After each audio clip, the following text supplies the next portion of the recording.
আসসালামু আলাইকুম এভরিওয়ান, আপনারা কেমন আছেন? আলহামদুলিল্লাহ, আমি খুব ভালো আছি। স্মৃতিশক্তি বৃদ্ধির জন্য একটা ছোট পাওয়ারফুল দোয়া আপনাদের সঙ্গে শেয়ার করব। প্লিজ ভিডিওটা স্কিপ করবেন না। পড়াশোনা করছেন কিন্তু পড়া মনে থাকছে না, কিংবা প্রয়োজনীয় কোনো জিনিস কোথায় রেখেছেন প্রায় ভুলে যান।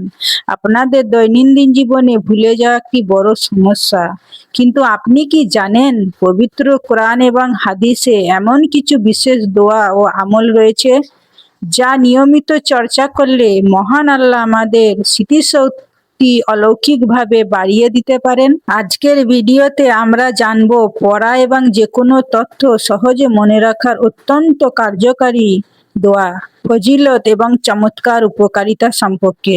জ্ঞান বৃদ্ধির সবচেয়ে সহজ ও শক্তিশালী দোয়া। আল্লাহ তাআলা স্বয়ং আমাদের প্রিয় নবী হযরত মুহাম্মদ সাল্লাল্লাহু আলাইহি ওয়াসাল্লামকে এই দোয়াটি শিখিয়েছেন। সূরা তাহার 114 নম্বর আয়াতের এই অংশটি পড়ে মনে রাখার জন্য জাদুকরী ভূমিকা পালন করে। দোয়াটি হলো রাব্বি জিদনি ইলমান। এর বাংলা অর্থ হলো, হে আমার পালনকর্তা, আমার জ্ঞান বৃদ্ধি করে দিন। ফজিলত ও আমল।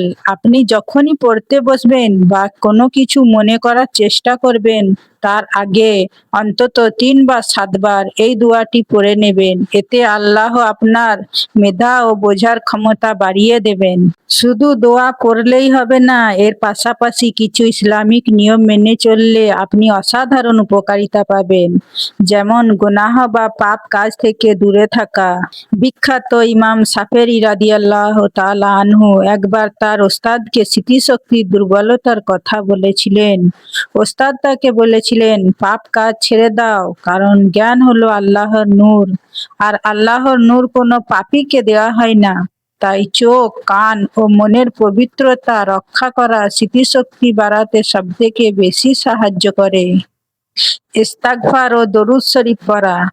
কোনো কিছু ভুলে গেলে সাথে সাথে দরুদ শরীফ এবং আস্তাগফিরুল্লাহ পড়া শুরু করুন।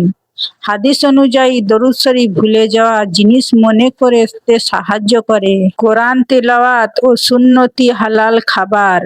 প্রতিদিন সকালে কোরআন তেলাওয়াত করলে মস্তিষ্ক সচল হয়। এছাড়া মধু, কালোজিরা এবং কিশমিশ খাওয়া স্মৃতিশক্তি বৃদ্ধির জন্য দারুণ উপকারী। তো ফ্রেন্ড, ভিডিওটি ভালো লাগলে চ্যানেলটিকে লাইক, শেয়ার, সাবস্ক্রাইব করে দিবেন। আবার দেখা হবে নেক্সট ভিডিওতে। আল্লাহ হাফেজ।